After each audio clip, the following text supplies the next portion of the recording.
Krillin, being the more cautious fighter here, decides to burst into Kaioken times 20, instantly destroying several Bio Warriors before they even get a chance to fight back. Unfortunately, this only makes a dent in the Legion before them. The creatures, which are initially confused, begin to catch on to just what's happening, and charge both Krillin and Goku. While the two were initially intimidated at the sheer number of opponents, they soon realize just how weak these creatures are. Their speed and power is nothing to scoff at, but their bodies are frail, instantly turning into puddles of goo once hit by just one punch. Many of the Bio Warriors seem to be mindless creatures, bent on destroying the two Earthlings, but Goku notices a few of them simply watching the fight, falling back to study him and Krillin. Maybe they were somehow smarter than the others? If that was the case, hopefully they'd be stronger too, since the mindless ones were pretty boring. It takes some time, but both Goku and Krillin are able to destroy the initial wave of Bio Warriors. Goku looks towards the ones that chose to stay back and notices that they look a little different now. The mindless warriors were all gooey and their bodies were made of just one color, but these others had almost solidified and now looked far closer to normal people, if you could call them that. Ah, it would seem there were a few captains amongst that group. Good, they can make full use of the new DNA. Go, my precious captains, fight alongside your predecessors to protect my dear baby. Baby? I'm not sure what that is, Goku, but it can't be good. Krillin eyed the doctor, who had climbed atop some scaffolding and was now standing in front of some console, typing away at it. The monk looked back to see about 10 warriors standing in front of him, with an 11th touching down and smirking. You got past the new recruits pretty easily. As the head of security, I can't allow you to live. At least you'll get the honor of dying by General Ryodo's hand. Goku and Krillin could tell just by the pressure coming off of this guy that he was pretty powerful, so much so that the Saiyan transformed in order to clash with him. Krillin, on the other hand, was busy fending off a Bio Warrior that looked just like a blue version of Frieza, this being the strongest of the so-called captains. The others watched and played supportive roles, distracting the two with blasts and kicks from their blindside. The two Turtle Skull students were put on the back foot, each of them having to fall back, though they didn't get very far when a pink creature used its elastic body to cover the exit. Krillin and Goku prepared to be jumped once more, but that's when a branch pierced the pink Bioman, this sprouting into a large tree which tore through the creature and opened up a hallway once more. Out stepped Vegeta, Yamcha, Tsukatsu, and Gohan. It looks like these creatures proved to be a challenge to you, Kakarots. Well, let's see just how well they fare against two Super Saiyans.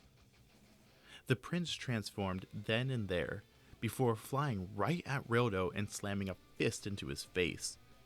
With these new fighters, the tables had evened considerably, though Krillin could tell the scientist up above didn't seem too concerned, and there were yet more enemies to deal with. Atop the scaffolding, surrounding a tank of gestation fluid, were Tien, Piccolo, and 3 other Bio Warriors, seemingly feeding their energy into the tank. The monk couldn't tell what was in that fluid, but whatever it was needed to be dealt with, swiftly. Krillin burst into Kaioken times 25, his body screaming at him, but the monk used its increased speed to fly towards the pod. He intended to kick it, instantly breaking the glass and allowing the creature inside to die, but another captain, one resembling Birder, flew over, taking the hit and protecting the pod. Krillin attempted to change his trajectory mid-air and use his other leg to kick once more, but this time Piccolo intercepted, catching the leg and launching a blast from his mouth that shot him across the room. After taking a hit like that, plus the damage Kaioken had done to his body, Krillin could hardly move. He looked around to see how the battles had gone, and it wasn't great, to say the least. Vegeta had damaged Ryodo pretty considerably, but the general had used his secret attack, his metal breath, to turn Vegeta's arm into metal. Meanwhile, Goku was busy fighting what looked like a clone of a Namekian, though he seemed to be winning. The others were all about even with their prospective opponents, if not losing by a little bit, something Krillin was thankful for since they were all still alive. Until a blue Frieza clone stepped up to him once more. Did you honestly think pushing that organic body to its limits was a good idea? There's a reason we stayed back, in order to awaken and let our bodies form. Now, let me show you just how superior the Bio Warriors are. The clone charged up a death beam, aiming it straight for Krillin's heart, only for a separate beam to pierce its own chest. The warrior fell to the floor, just as 3 others did as well, all lifeless. The remaining warriors looked up to see Turnip, who, while not a Super Saiyan, was just as powerful as the other Saiyans. With her contribution, the remaining captains, along with General Ryodo, were all taken care of, leaving only the terrified scientist and the 5 warriors he had left. Piccolo and Tien tried to keep the Z-Fighters away from their final pod, but Krillin, using Kaioken one last time, manages to breach their defenses and shatter it into a million pieces. No! My baby! What have you done? The scientist fell into a pool of fluid, picking up what looked like an infant, though it was colored purple and seemed too alien to be an Earthling. Krillin could barely stand, but was happy, as it seemed this threat was stopped, and the remaining enemies could be dealt with. The scientist was wailing about how they just needed a little more energy, and his baby would have been born and could have stopped the Z-Fighters, something that does intrigue the Saiyans. This brief distraction allows one of the final 3 Bio Warriors to use one last-ditch attack. Kishime lashes an electric whip towards the scientist, it landing in the fluid surrounding them, and shocking both him and Baby. The results of this attack can be felt all around the world, as when Baby comes to life, his energy is unlike that of any other. The infant begins to float, opening its red eyes and looking at everyone surrounding it. "Oh, baby!" the scientist exclaimed, stumbling onto his feet and looking up in amazement. "You're beautiful. Now go, my baby. Go and destroy these wretched Earthlings." The creature, deemed Baby, looked almost as if it didn't know what the scientist was saying.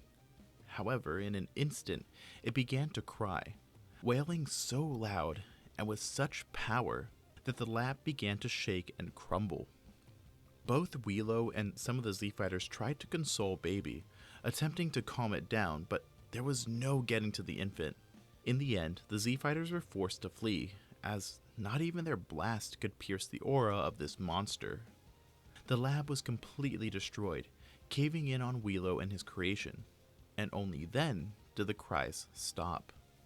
Luckily, the Z-Fighters managed to rescue their friends, including Piccolo, though mostly only due to his involvement with the Dragon Balls.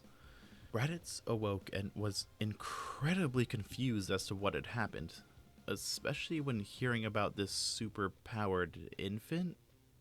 The 2 brainwashed Z-Fighters, Tien and Piccolo, had also awoken from the spell placed over their minds, likely due to the lab's destruction. Tien was surprised Turnip had rescued him, and was even more surprised to learn that he had become a father in the time he was brainwashed. As the Z-Fighters all took the time to take these things in, they sensed someone approaching. Crawling from the rubble was Kishime, limping, but still alive.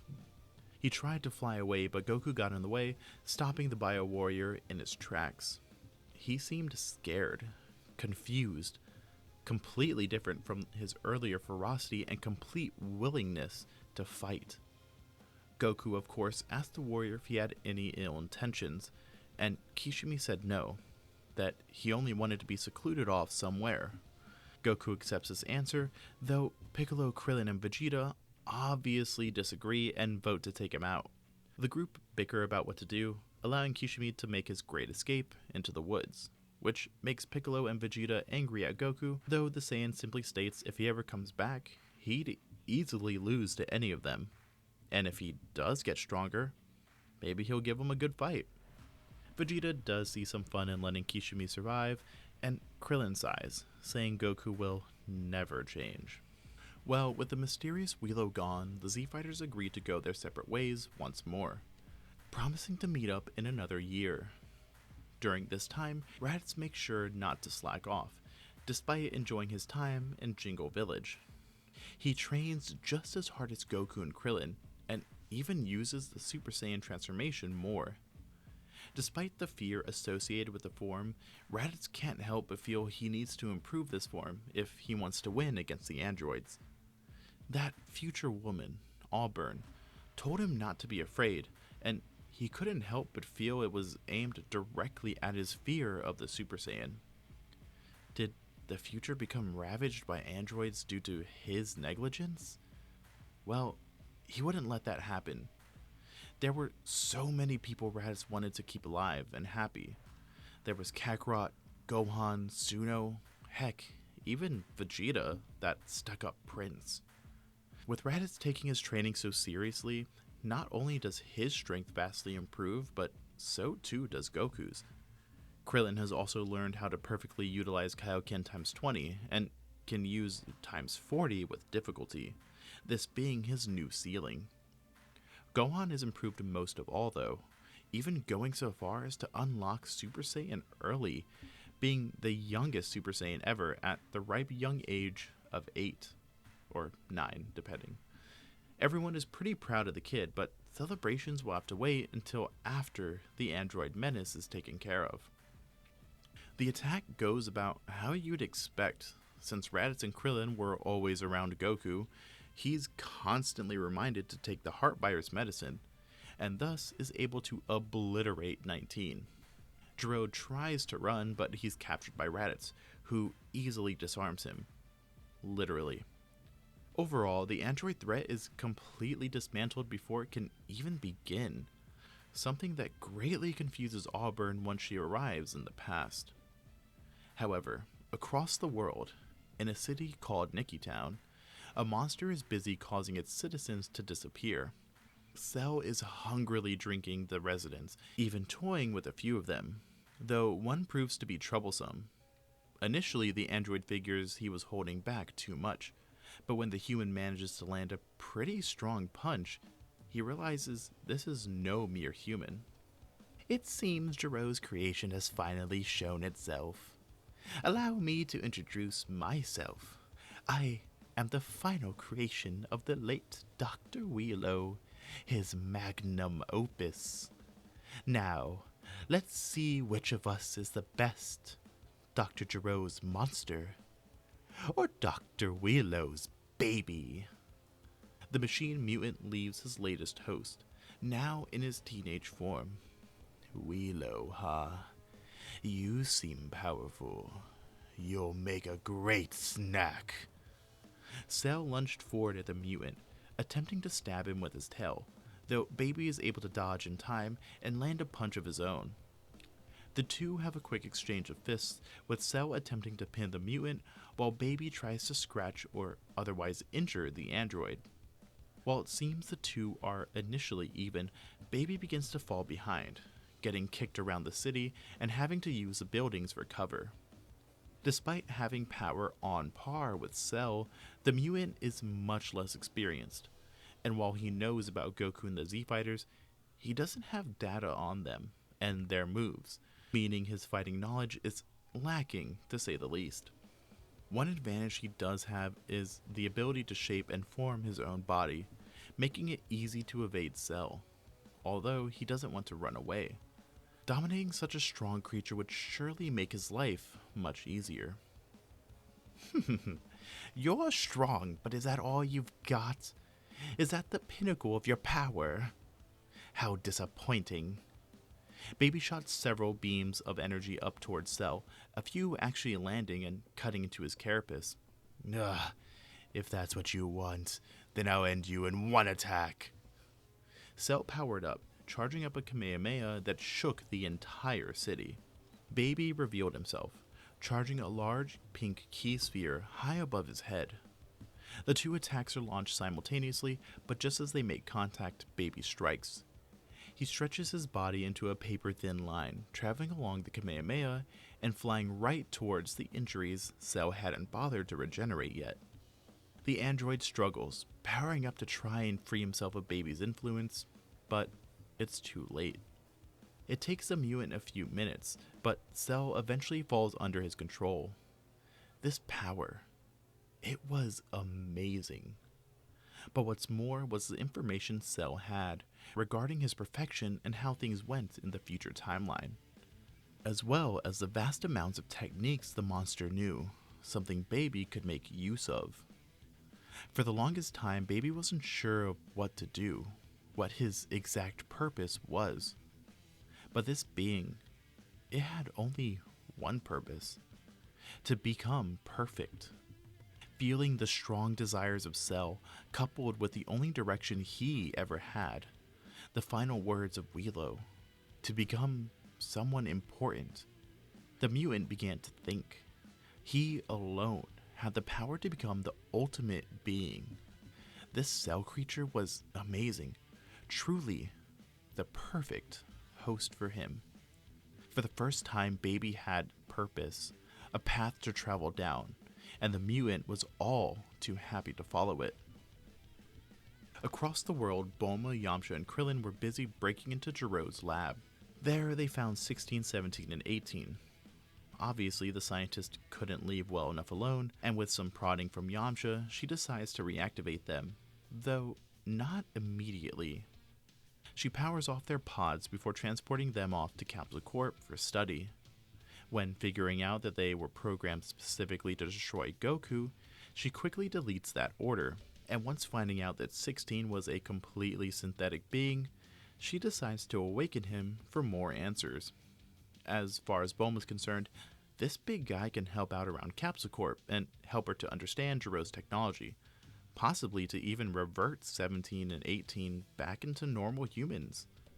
The gentle giant is pretty quiet, but answers any questions Bulma has, though once given the directive to keep Capsule Corp safe, he scans the area, and points out the fact that another synthetic lifeform is on the premises. The others look over to see what looks like a giant green bug walking towards them. Dr. Briefs, I'm gonna need you to reactivate these pods. I must become the ultimate culmination of Gero and Wheelo's work. But that is where we'll be leaving things off for right now. If you enjoy this story about a world where Raditz came from Namek, maybe you'll enjoy a story about Cooler starting his own rebellion. But even if you don't, thank you for getting to this part of the video. You guys have a good day or night wherever you are. That's it for now. Bye bye.